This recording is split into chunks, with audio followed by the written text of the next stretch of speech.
to the flag of the United States of America and to the republic for which it stands, one nation under God, indivisible, with liberty and justice for all. On to Texas. I pledge allegiance to thee, Texas, one state under God, one and indivisible. That was me in prayer. Yeah, well, we just pray this day for world events, local events, all the things where people interact with people. And we know in this day of extremism on one side or the other, the wars and rumors of wars and the conflicts that we see across the border, we pray for those that are affected in Mexico right now, for those in Middle East and also in Europe, for our military that's stepping up and stepping in. I just pray that you will give them all protection. We pray for wisdom and cool heads for those in leadership. We pray for reconciliation, not only globally, but also locally. And I just thank you for such a community where we can see each other face to face and eye to eye, and regardless of background, have a level of respect for each other. And I just pray for that for our nation. Again, thank you for the blessings you've given us. Thank you for this spring. And we thank you for the rain that's coming. In your name we pray. Amen. Amen. All right. Today's council meeting, February 24th, is called to order at 5:32 p.m. The first item is public comments. Citizens who wish to address the council may do so during this time. For non-agenda items, I do have two people that signed up, but if anyone else wishes to do so, we will entertain your comments. The first one I have on here is Mr. Jim Deacon. Name and address for the record. And 3 minutes. Just had to warn That's all I got. I usually have 40 minutes when I have a lesson. My name is Jim Deacon. I live at 617 East 27th Street in Belton, Texas. And looking at everybody, somehow I've had a contact with y'all for the last 25 years. So it's kind of like I'm talking in my living room rather than talking to y'all. I'm a member of the Parks Board and been doing that for a few years now, and I'm really happy to do that. I want to spend a couple of minutes telling you about the Heritage Park Disc Golf Course and the crazy things and the incredible things that have been happening there. The course, whether we know it or not, has had explosive growth in the last couple of years, and it's turned into one of the most popular courses in the state, the country, and in the world. I'm going to give you some numbers in a minute. Like you said, the Heritage Park course opened in 2019. It was renovated and closed a little bit during 2022 when the Heritage Park was renovated with the kayak dock, the soccer fields, and the parking lot there. So we appreciate that. Since that time in 2023, 2024, the course has seen 127% increase, over 50% year over year the last couple of years. It is now ranked in the top 60 of courses in Texas, which are the 800 disc golf courses in Texas. Heritage Park is ranked 60th in the country. It is ranked 524th out of 1,000 different courses. And in the world, there are about 16,000 disc golf courses, and we're ranked 797th, all of them in the top 10% of people playing our course and being able to do that. If you want to know about disc golf, we're now rivaling the number of courses in the United States to Dunkin' Donuts and McDonald's. So that's just telling you how popular disc golf is becoming. a little more healthy than those two options. I don't know, but never mind. I only got 3 minutes. The park is now home to 3 different course layouts, which cater to families, local players, and regional professionals. With the help of James and Joe at the Parks Department, we have added new signage to the course, permanent T-pads, and even added a little entrance sign off 24th Street if you ever get to drive down there to see it. In 2026, we want to continue that growth with the addition of 2 new holes up in the trees, completion of our T-pad installation, and our course signages.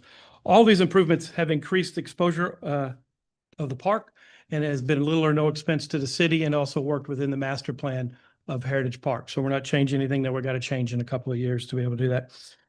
This is drawing players from not just from the area, but in the entire state of Texas world. 15 players traveled more than 30 miles to play the course last year. 100 traveled more than 150 miles to play the course, and 75, just under 100, traveled over 300 miles to play the course. 3 different countries were represented of people walking on the course. We just had a huge tournament there this past weekend with more than 90 players filling up the course. So the course is drawing people to Belton, and they are spending their money and their time at local businesses, which is one all of us, including me, who have to pay property taxes. I'm happy with that. The first 2 months of 2026 are also breaking our course records, and it just continues to grow and grow and grow. I sent you a little flyer about disc golf in general. There are 33 holes at Heritage Park. An average person, when they play the course, They walk about 1.5 miles in a little over an hour on recreation time. They take about 3,000 steps and be able to do that for free recreation to our city. For the year, we've had 5,000, for 2025, we had 5,891 rounds played. If you think about walks, it's about 10,000 miles that people have walked in that park. The recreational hours are just under 10,000 hours, and they've taken about 23 million steps while they're there. So as you work on your budget process and everything, we just appreciate all support in the past and any continued support in the future. So how many times around the world is 23 million steps? More than I have done. Thank you. Thank you very much, Jim. Appreciate your passion and also all the people that have helped support that program. It's wonderful. Well, what a great update and what a neat item that we should probably present to the Texas Municipal League for one of their awards. Because what a hidden jewel, and thanks for all your efforts. That's great. I have a quick question. Are some of these tournaments multiple days, or are they kind of a one day and done, like morning and then done in the afternoon, or do they go over a 2 or 3 day period? Most of them are one day. Some of them are 1 round, 1 day. Some of them are 2 rounds in 1 day. There's a couple tournaments each year that are 2 or 3 days. So there'll be one of that next multi-day tournament is October. And I think since we're going to be a multi-day tournament, I think we can kind of work with the chamber a little bit and get some support for that. So Sure can. Super. any other Thank you. questions? Thanks, Jim. Thank you. All right, next up is Alexander Robbins. Again, name and address for the record. Hello, y'all. My name's Alexander Robbins. I'm at 1501 North Wall Street in Belton. I've probably emailed some of y'all at some point in my life. This is very impromptu. I literally decided about 30 minutes ago that I'm going to create this document, present it to y'all, and talk to y'all. So very impromptu. The document that y'all see is about the road that leads up to Leon Heights, the East 15th Avenue. By the way, wonderful out there. It looks great. It's really updated. But the issues that we're having is we have people that are going high rate of speed on that, and there is no safety measures in place on that road to prevent kids from getting hit. And they cross a lot of the times at the north, between the East 15th Avenue intersection and North Main, or not North Main, North Wall. And they cross right there. And normally there's cars lined up there. And if there is no like safety measures or crosswalks or speed bumps, a child will get hit. I'm looking to see if we could implement something on that street, whether it be like temporary speed bumps that can just be bolted into the road. It doesn't even have to be permanent, but something to calm the natural flow of traffic there. Also, a four-way crosswalk would be nice as well at that North Wall area. So that's much it. All right, thank you. What we'll do is, thanks for providing this. We'll redirect this to staff and let them address that. Yes, sir. Thank you so much. Yep, there's more than one person up here that walked to Leon's, me being one of them. And is the ghost still living next door? I was wondering. Anyways, there was always rumors about what lived next door. So it's a great community school, and appreciate your passion for that. Yeah. All right. Anyone else wish to address the council before we move on our agenda? All right. There being none, we'll go to item 3, proclamation. My favorite part of the meeting is to read this. And so, okay. Well, if we don't have anybody from the theater, I will read an abbreviated version into the record, and the full version they're welcome to read. All right, Office of the Mayor proclamation. Where theater education plays a vital role in the intellectual, social, and emotional developments of students by fostering creativity, collaboration, critical thinking, and communication skills. Therefore, I, David K. Lee, by virtue of the power vested in me as the mayor of the Belton, do hereby declare the month of March 2026 as Theater in Our Schools Month. How'd you like that proclamation?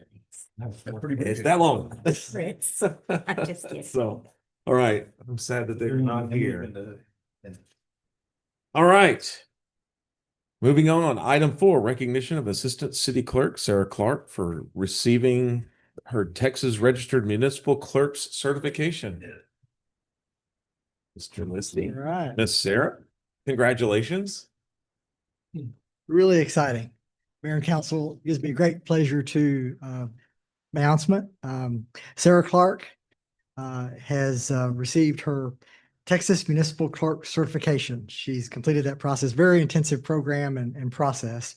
and certainly happy to announce that. Sarah was awarded the certificate of graduation by UNT, University of North Texas, on January 22nd. This is the only university level professional education program for city clerks and city secretaries in Texas, and it's the third oldest in the country. Successful completion of the program requires approximately 200 hours of individual home study on a 4-course curriculum with completion of exams on each element and 8 two-day seminars. So really intensive training. It's not something you just get overnight or wish and hope you get. It's really something you have to put your mind to and commitment to.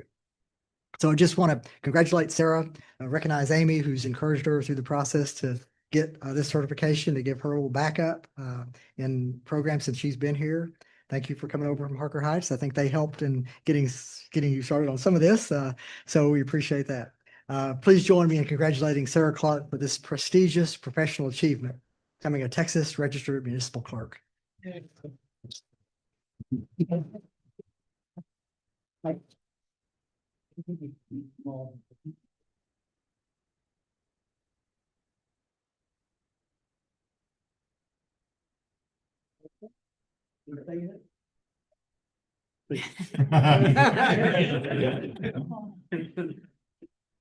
Well, These are my notes. not yours. I keep looking at them. Well, it was hard work, but it was definitely worth it. And I'm glad Miss Amy was very supportive of me and came to my graduation. Really happy to work for the city of Belton.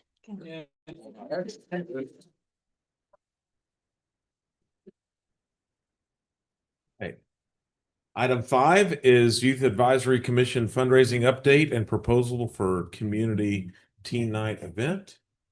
All right, I'm gonna get your name probably wrong. Is it Anahita? Anahita. So I'm sorry, I'm Texan. I can't pronounce anything that's not, on a chicken fried steak menu. So Thank Go you, ahead. Mayor Council. Hey. You've already introduced us, so I'm just gonna let her go ahead and talk. Good evening, Mayor and council members. My name is Anahita Malhotra, and I serve as the president of the Youth Advisory Commission. Thank you for this opportunity to present to you tonight. I'm here to provide an update regarding our recent fundraising efforts and to request approval to allot these funds towards a community teen night event. Over the holiday season, the Youth Advisory Commission organized and supported a popcorn fundraiser during Christmas on Chisholm Trail. Our members worked together to plan, promote, and operate the fundraiser with the goal of reinvesting the proceeds directly back into programs that benefit in our community. I'm pleased to report that we raised a total of $189.90. The commission would like to use these funds to host a community teen night event. This event is designed to provide a safe, welcoming, and engaging recreational opportunity for local teens. Our goal is to create a positive environment where teens can connect, build friendships, and participate in activities that strengthen their engagement within the community. Such events help encourage positive social interactions, give safe alternatives for evening recreation, strengthen relationships between youth and community, and also support the city's commitment to youth involvement and leadership. Regarding fiscal impact, the event will primarily be funding the money we raise through our fundraiser. If additional minor expenses arise, they would be covered through the Parks and Recreation budget. We do not request any additional general fund or city resources.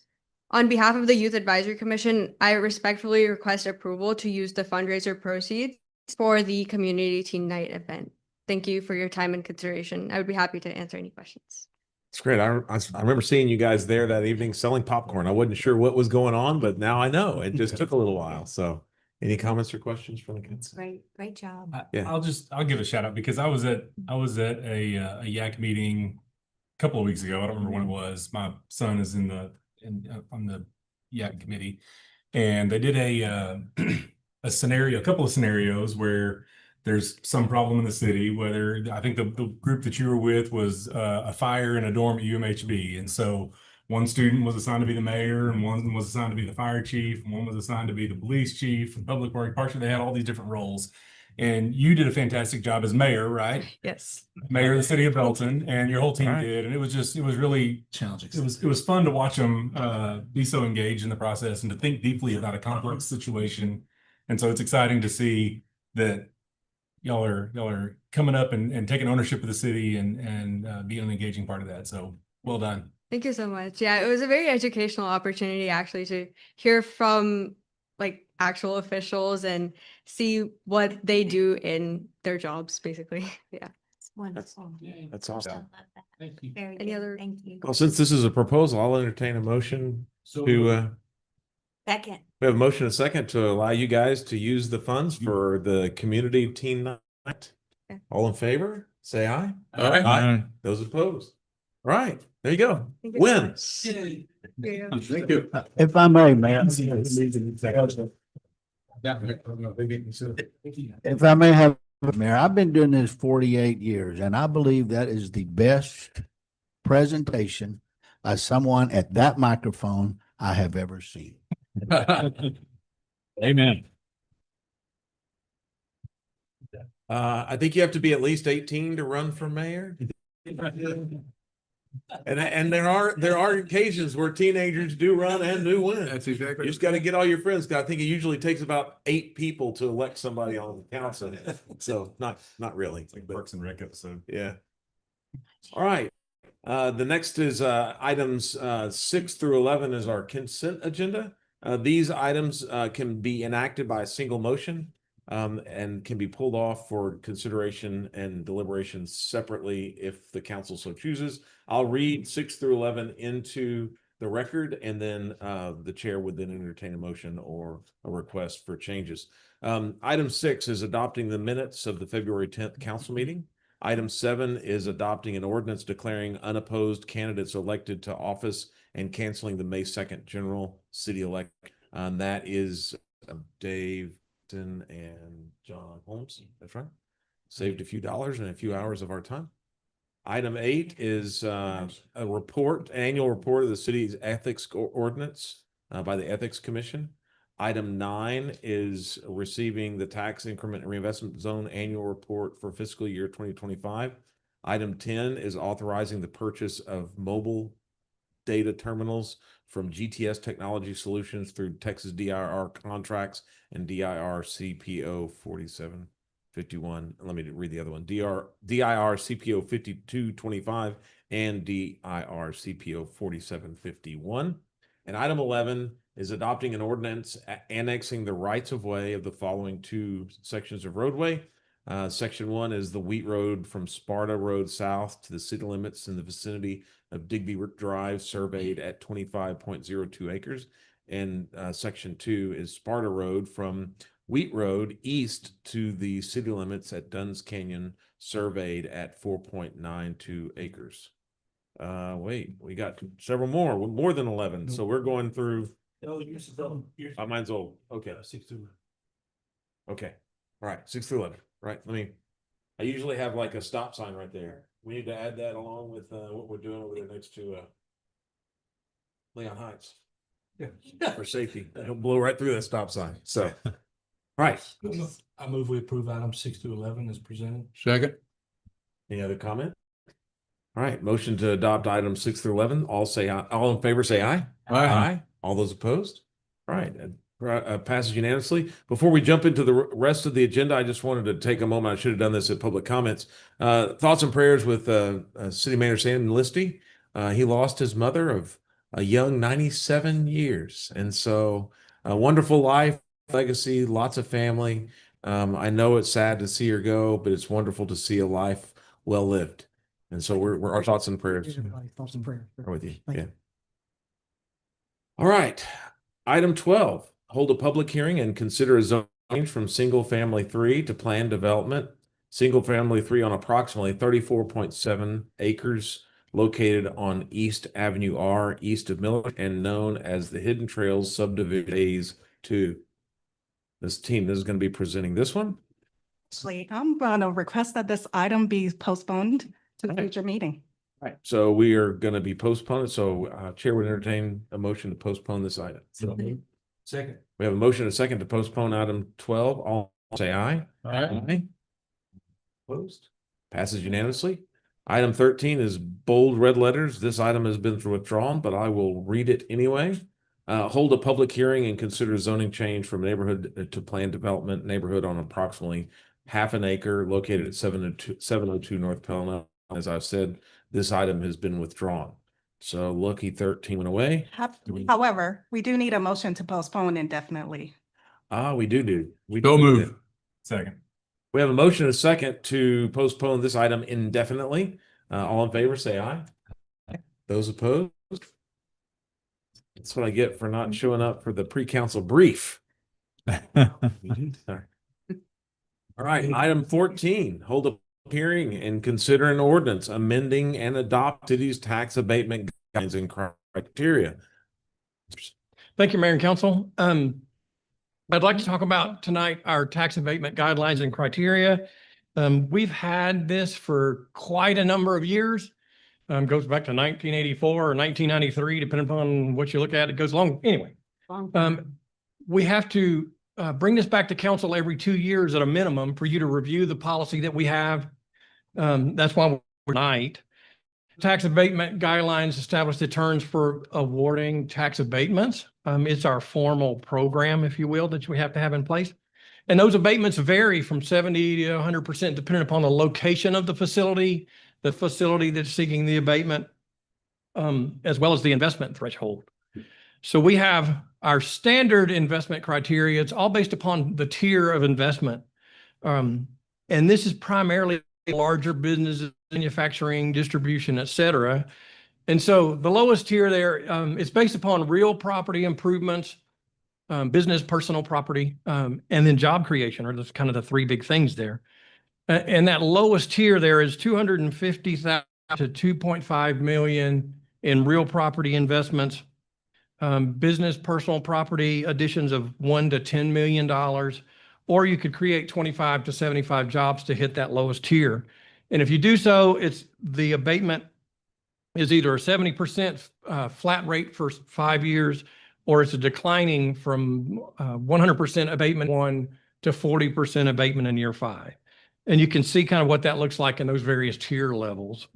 We also have, for our smaller businesses, depending upon the location of the facility, and in this case, it's in our current, what we call the downtown development district. You can see a lower investment criterion there. So it's $25,000 of new improvements to the property, $100,000 or more of business personal property and job creation from 5 to 25 jobs. If you're in the downtown development district, you can get up to 100% abatement for 5 years, which is a really good economic development tool for us. This is for smaller businesses like even flower shops, antique shops, those type of smaller retail establishments and things. They can apply for abatements there because of this lower threshold. So again, this policy's been around for a long time. Last time we were here was 2024. What we're recommending for 2026 is essentially the same policy, most of it. But what we would like to do is expand that lower investment criteria to a larger populace, if you will, a larger area. What we've done is we've created something called a select abatement district. That select abatement district consists of the central downtown zone, uptown zone, and Main Street zone in our Imagine Belton plan. So currently, as it sits today, this is our current map for the downtown development district. And as you can see, it generally goes through, goes from 2nd Street down to Nolan Creek, kind of our traditional downtown area. And that's the area now that has the lower investment criteria. What we do is expand that to, like I say, what we named the select abatement district, those additional zones. And then it expands that boundary up to, we're basically 6th all the way down to Nolan Creek and also in Main Street. And so what you have basically is that is the central. Don't even try to read that. And then you have the uptown district just north of that, and then Main Street. So we're allowing more businesses to be eligible for that lower investment threshold. So that's what we're recommending for changes in 2026. The public hearing tonight, when we recommend approval. I'd be happy to answer any questions. Thank you, Mike. Before we start diving into it, we'll close our deliberations and open the floor for anyone who wishes to speak in favor or against this proposal. Ms. Cynthia. Assuming you're not opposed. Opposing it, and I'll be brief. Cynthia Hernandez, Belton Economic Development Corporation, 412 East Central Belton. And just want to speak in support of this. This is a great tool for the EDC and the city in economic development, recruitment, and we certainly appreciate the city's partnership in this. And wanted to offer our support. Thank you. All right. Anyone else? All right. There being no other public comments, we'll close the floor and reopen the council deliberations. Any comments or questions for Mr. Rogers? Partnership with EDC, we've really expanded our grant program. How would a grant impact this, and would those dollars that they're using for a grant, would they also be applicable towards the investment in the property? We have several economic development tools kind of in our toolbox, one of which is a facade grant, which could apply to an area. We have then this tax abatement grant that also could go. And we also have a life safety grant for certain improvements that are made for those high dollar items for essentially our downtown area. There's no restriction on, you can have one but not the other. It's essentially all available for any. Got a facade grant that also And facade grant be applicable to. Absolutely. Good deal. You said we've had this since 80 whatever. When was the last time we updated any dollar amounts in the like the lower in tier? the table? Yeah. The last 10 years. It's been a long time. I mean, I've done this now 3 times, and we didn't change it then. So it's been at least 6. We talked about expanding the facade grant, I think, to the same area, but I don't think we pushed it through because of getting outside and other non-business entities or nonprofits. And so when I look at the dollar amounts, it's very similar to, I mean, you could just improve your facade. It potentially qualify for abatement. I'm not well versed in abatement, but is it just the amount over what their current property value is? Yes, this is new value. Just abatement on the new value, not the whole value. Yeah. So, okay. So let's walk through an example. So if we give $100,000 to a company who wants to renovate a building downtown, we're using that for safety grant. They get $100,000 from the city. They put $100,000 in. They bought the building for $100,000. I'm just using 100,000. So we got 100, 100, 100. 100 was a grant. 100's their money. 100 was purchased. So now they've got something. Well, it could be on the tax rolls for 78,000. Right. So this money that is spent doesn't necessarily change the value unless the tax appraisal district changes the value. Yeah. And so the abatement does not go on the amount that's spent. It goes on what the value change is. Thanks for that. And if there is no change in value, help us what happens then. And if there is a big change in value, what is the limitation? So again, let's say it's $78,000 appraised value and it were to go up something. What tell us, at least walk us through what that does. Okay. So hopefully I can get this right. So we would tell, after this is signed, again, it's like a 5-year agreement. And then we would inform the appraisal district about the abatement for the next 5 years and the percentages there. We give them the documents. And so they would take then the kind of like the way the tax increment reinvestment zone works. If the value increases, there would be some based upon, I mean, they have to put in this much stuff. So you could reasonably assume that if they add $10 million worth of business personal property, which is taxable, that the value then would increase that. They would then save, or we would abate whatever percentage in those tiers for, and again, whether it's a flat rate or a declining rate based upon our agreement with that entity. And so they would have some tax savings annually and until that fifth year. But it's only, it's based upon our tax rate and the value range going forward. Yeah, so the majority of abatements are going to be applied to basically greenfield. It's going to be dirt. Yeah. That's doesn't have any Correct. improvements. Yeah. So that way it's really easy to calculate. It had no improvements. Now it does have an improvements, and a certain percentage of that or a certain amount of that be abated for a season. And since you were using facades and stuff, it's really not that common to do that, because honestly, if somebody gets a facade easement grant, they're going to get a 1099 G. G. G? Yeah, they'll get a 1099 G to say, hey, you got income as a grant. Well, it's up to the accountant. Are you capitalizing that? Or are you expensing that? Right. And so that, anyway, so we get into accounting mess when we get into these abatements, but for the most part, I think it's safe to say that most of these will be on new things coming in, taking a peek to a building. Now, there's multiple taxing entities. Could you help us with which taxing entities will participate in the abatement? That's good. Typically, well, Bell County is the other taxing entity that participates in a tax abatement or in a tax abatement program. What will happen is if it's located in our city, they will apply with us, then we would go talk to the county as well. We each have our own abatement decision, right? Each governing body would approve a tax abatement, their own tax abatement for that particular property. We partner with the county on that. Rules track pretty closely. The percentages, the numbers are about the same. But it's a coordination effort with the county. They make an independent decision about whether to grant the abatement. But usually if we recommend it, they typically do, but it certainly is not required. They can decide to make a different decision.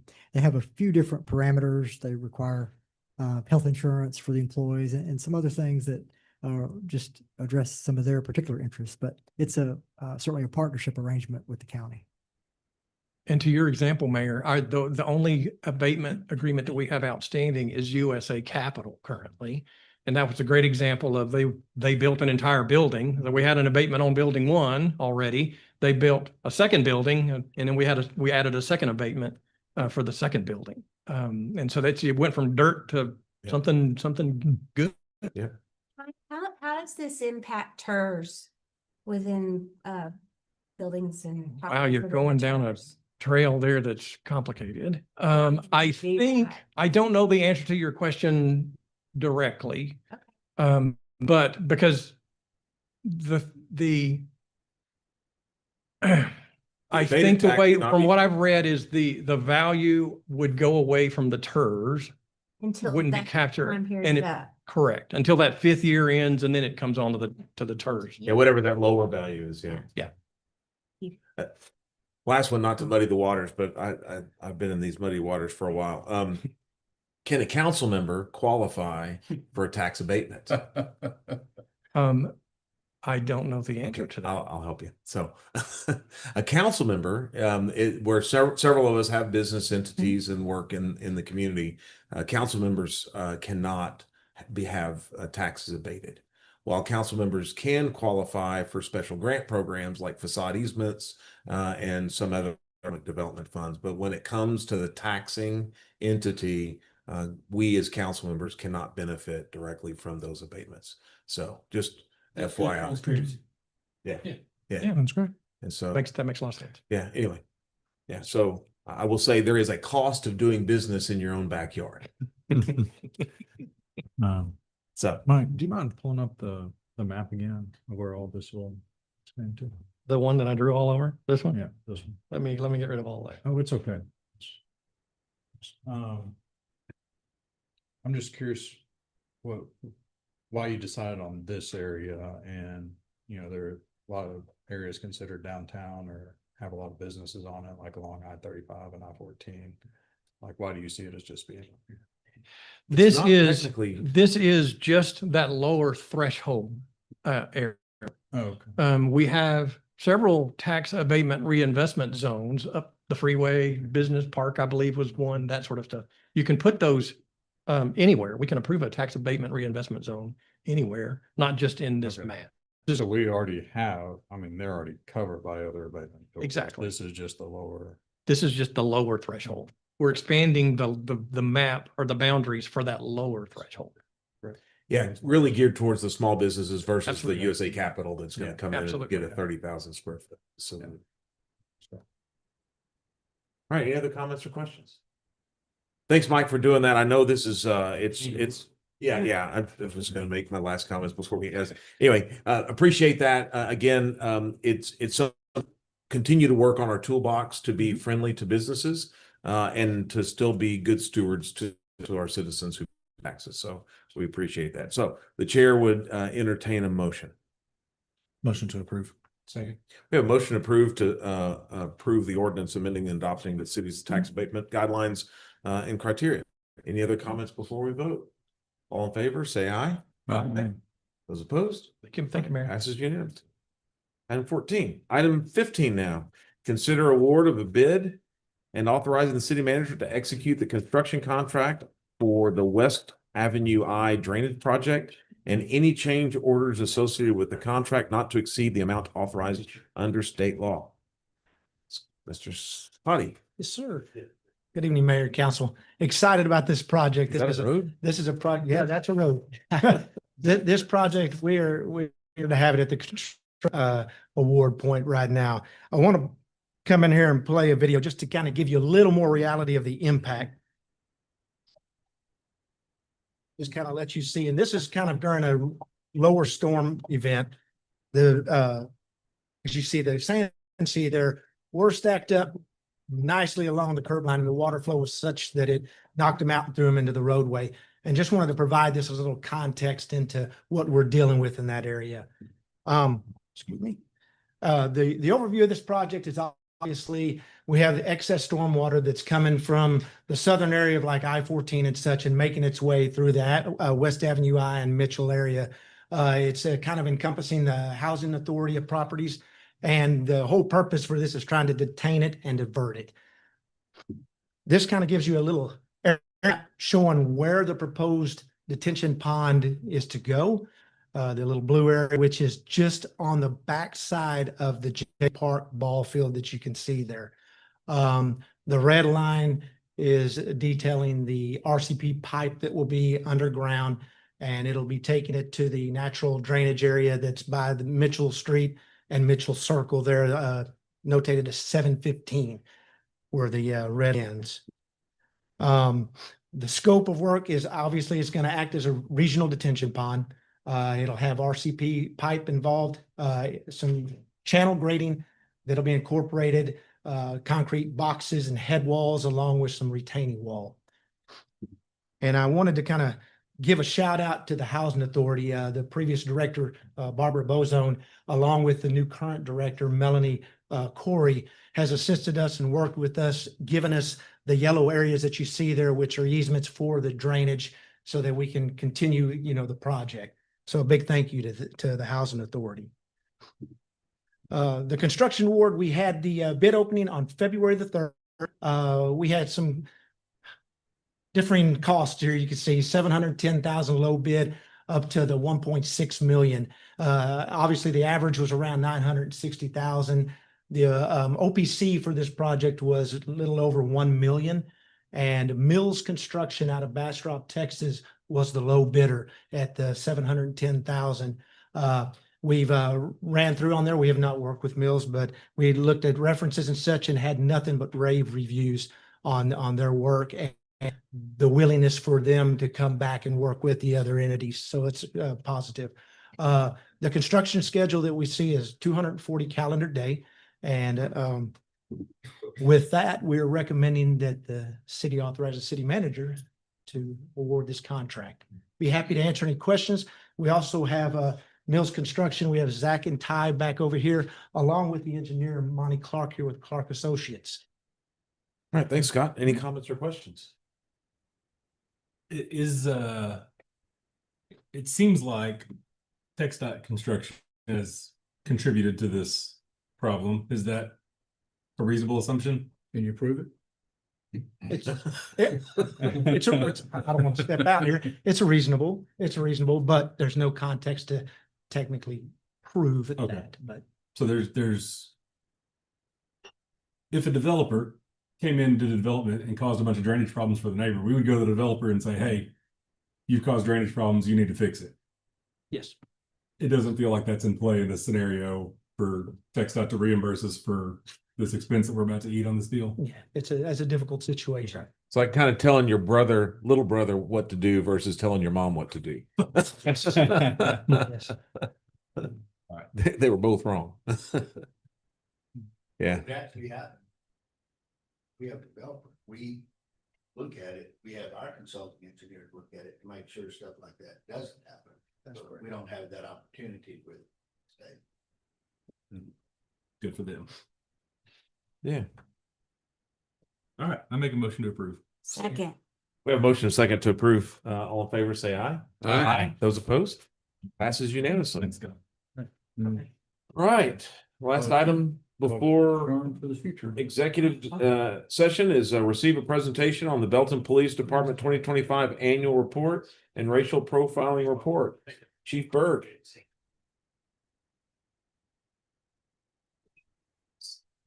You have one? I go. Thanks. Mayor and Council, I'd just like to thank you for the opportunity to present this. As you know, annually, we're required to present the racial profiling by statute, but we also would like to incorporate just a little bit of the annual review, some of the good things that have been done. I'd also like to Captain Spurgeon, Captain Oliveris, who are here and are valuable part of the team. And then Deputy Chief Daniel Gary, who can't be here because he will be the second person to graduate from the National FBI Academy in 3.5 weeks. So he'll be the second person from Belton. Kind of got started with that, and he was a graduate, but he was down in Pasadena when he went. So very prestigious school. He's had a great time, learned some interesting things, and just waiting to get back and apply some of that stuff. So I provide a lot of information in the packet itself. Then I also gave you a hard copy of the report. You can see most details of the racial profiling in there, but we'll hit some of the highlights. And that's just, I just want to kind of show you some of the highlights. Same 5 guiding principles as usual, leadership, safety, team, and quality of life. But I do want to draw your attention to the strategic plan, because along with the city strategic, the police department command staff actually gets together, and then we go to the rank and file and we talk to them about some things that you would like to see instituted as far as strategic plans. So just the last couple of years, we've been working on the niche transition, which was a consortium with the entire county. There's an exchange of information there. Kiddo card program on that right now, getting those computers and printers set up. We were able to, with the fire department, do a citywide disaster drill. We covered some flooding and talked about what we would do in the case of another 2010 flood. Alert training, we got all of our staff members alert training, which is reacting to active shooter in schools and other locations. We've started the process to have a task force officer, which will give us greater capabilities with the FBI, and they'll have basically a liaison through that.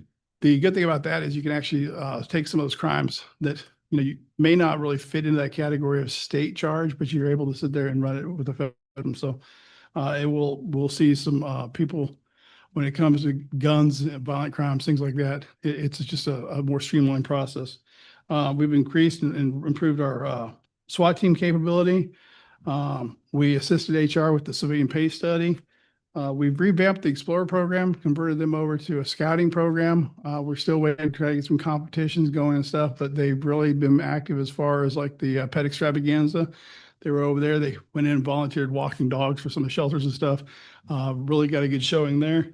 We switched over the red dot pistol platform, and that's going well. And then focus on violence in high crime areas. And another shout out to Josh and Talia. You'll see the numbers here shortly, but 2 people, they work very, very hard to get compliance with code issues around the city. So I'd like to draw your attention. The call volume has gone up quite a bit, about 7,000 calls. And when I started digging into the numbers, why is that? I think retention's a big part of that, because we haven't had as many people in training. The first year we had about 11 people go through training, got onboarded.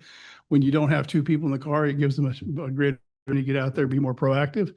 And I think we're seeing some more officer initiated stuff. And then also a slight increase in some of the rooftops and traffic stops and stuff. But Call response times are looking really good. You can see they're down 20 seconds for priority one, which are your emergency calls. And slightly 2 seconds up on priority two calls. Top 5 calls, traffic stops, 911 calls, citizen contacts, reckless drivers, and suspicious persons. So you're not seeing a lot of violence there. Other common calls, major calls are major call volume would be traffic disabled vehicles. We see a lot of disabled vehicles with the amount of traffic that we all deal with. Part 1 index crimes, that is huge. We've seen a national trend downward. I think some of the stats are between 16 and 18% decrease in homicides nationally. We've actually seen a 23% Part 1 index crimes. So those are all of your major Part 1 crimes: aggravated assault, burglary buildings, burglary habitation, things like that. That's pretty normal. I thought that was like an anomaly, but I looked into that and 23% reduction in crime. Vehicle burglaries are down 56%, and we're not seeing as many of the Kias and the challenges and the stuff that we were seeing in the past. And then traffic stops, I think because of that retention, getting more officers out there, we're seeing an increase of 17%. Also, as you're aware, you do traffic stop to educate people. So it's still about that 75% of warnings versus citations. So we've stayed consistent there. And we've also seen a lot of customer service awards come from traffic stops. And it's pretty interesting to see somebody get pulled over, have an experience with a police officer, and the encounter is basically they take the time out of their day to actually write 5 or 10, 15, 15-minute little thank you for stopping me and letting me know my brake light's out. So traffic accidents, we still are responding to a lot of interstate traffic accidents, about 55% of those, 1,706 responses. We had 4 fatalities last year, and our guys are staying proactive, making those stops. We take traffic complaints like we had earlier, and we can run the speed study trailer out there, and we'll see what the volume, the time of day, and see if we can get some data and really be effective in policing that. Arrest by charges, slightly down. Criminal charges, slightly down. Felony charges, slightly down. Misdemeanors, slightly down. So you can kind of see that trend right there.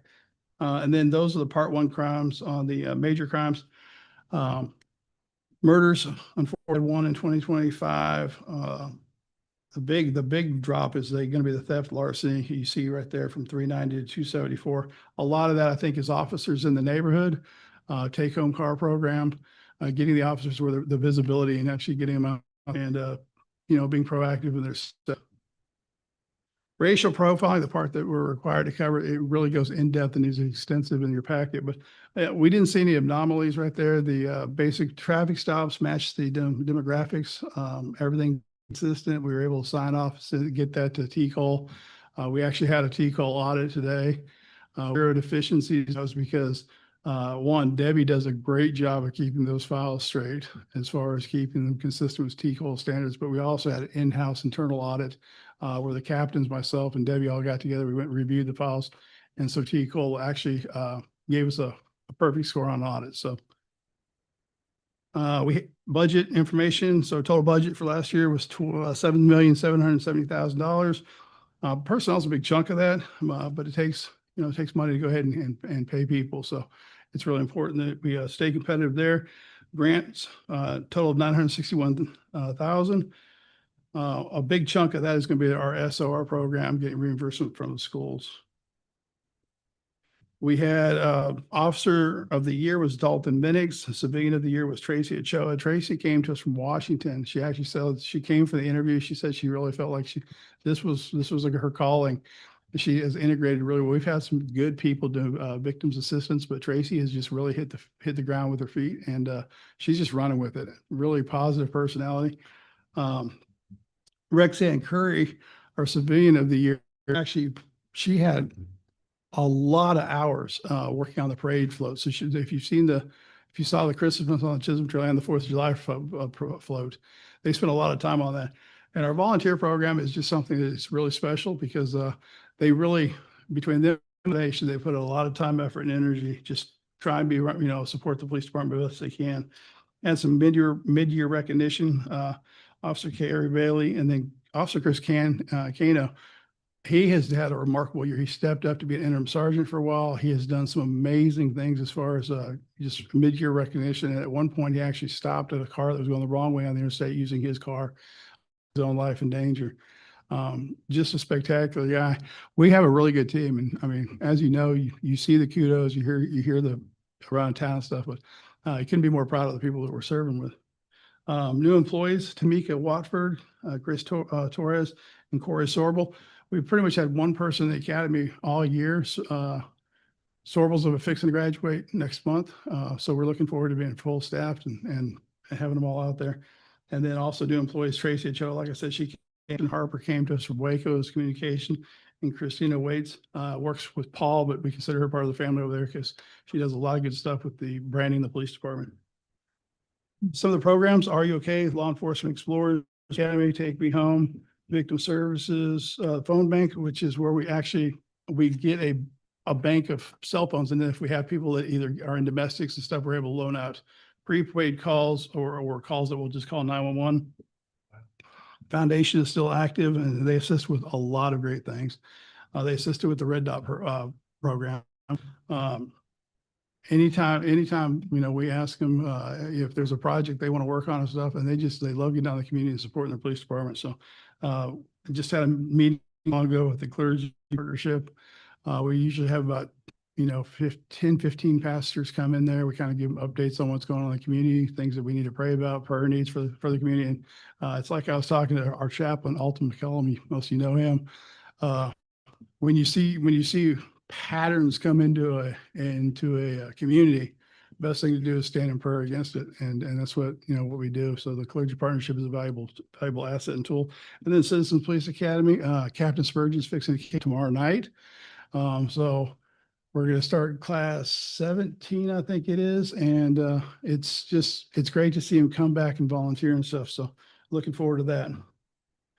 Just some pictures of community engagement, several things we do, National Night Out. I don't know if y'all saw the picture. It's not on here, but when Officer Cal Mateo actually sat there and shoveled some snow, we put on Facebook. And it was interesting because the lady that was in dialysis with the woman whose house it was, actually made a comment about, hey, I met that woman, it's a great job, Belton Police Department. But that's what we do. We got officers that will go out there and tend to people's needs, replace windshields, shovel snow, things that you don't expect your law enforcement agency to do, but they do it. Silver Santa goes really well, first day of school. And another thing that we do pretty regularly is we always do the Rucks on Main. Usually put a group together, about 10 people. We have some individual computers and they'll put 40 pounds of food, non-perishables on their back and go out and walk it. They inspired me enough to do it. I've done it a few times and it only takes me about 3 or 4 days to recover. So 34 days to recover. 3 or 4. It could be 34. But overall, I just wanted to tell you all, thank you for the opportunity to step up and be the chief for the last couple of years. Good group of people. They're great to work with. I couldn't be more proud of them. So I'm open to any questions.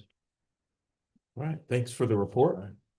Chief, I'm so proud of our police department. From a community of 26,000, from the Are You Okay to Explorers, Academy, CHIPS, clergy, to hear you say, hey, we listen to each other and hear what the issues are and pray about it. My goodness, what a neat organization. And also appreciate your visibility in the community. Really do. The dogs make me a little nervous still, but You gotta pet them. love seeing you out and about in downtown and participating. What a great. And my favorite thing to share is the percentage of traffic stops that folks receive a warning. Is just incredible. That number 70 plus. Yep. Really makes people think about, oh wait, they really are big jacks. Yeah, most of those stops are council members. The warnings. I wasn't going to say that.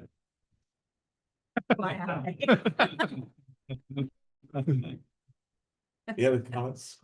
So is vehicle burglary considered a major crime or no? No. Oh, okay. I was going to commend you and your department on especially vehicle burglaries. I know it's been and the only way to really solve those is public teaching, public perception, and catching a few of them. So that stat really jumped out at me. So props to you and your guys for cutting those way back. Thank you. Great job. Thank you. What about porch pirates? Is that a category? No, but we catch it when we can. Okay.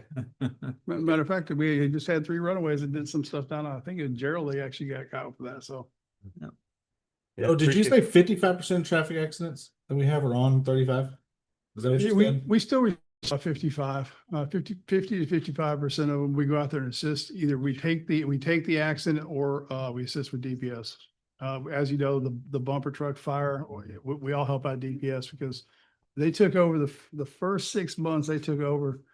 I think they wrecked a couple of cars, and they're like, "How have you guys done this all this time?" So we just got really good at riding them over the shoulder and stuff. So Chief, the other one I was amazed about was the guy stopping the wrong way driver on 35. And that was incredible. Yeah. it's a heck of a video. It is. Thanks. Thank you. Thank you, And Chief. like John recommended earlier about an item that we should probably take to TML. This package from chips to Are You Okay to National Night Out, just the community engagement of our police is a really good story amidst is on North I-35. When you get close to the Canada border, I think Minnesota is the one on I-35 North. Don't always have the best stories. So anyway, but I think our police, it's a good story. I think it would go well. They're doing amazing. No action is required for this report. So this concludes this evening's council meeting as far as participation. We will convene into executive session. I will read those into the record, but we will be taking no action afterwards. So everyone else can go home, and I will read this if anybody needs to take a pause for the cause. All right, item 17, executive session pursuant to the provision of the Open Meetings Laws, chapters 551, Government Code, Vernon's Texas Codes annotated in accordance with the authority contained in section 551.071, consultation with an attorney, and 18 is like it. It is out of section 551.072, deliberations regarding real property. Again, we will be taking no action after these 2 items. The regular council meeting concludes at 6:28 p.m. And Mr. Mayor, may I be the first to congratulate Councilman Holmes and Councilman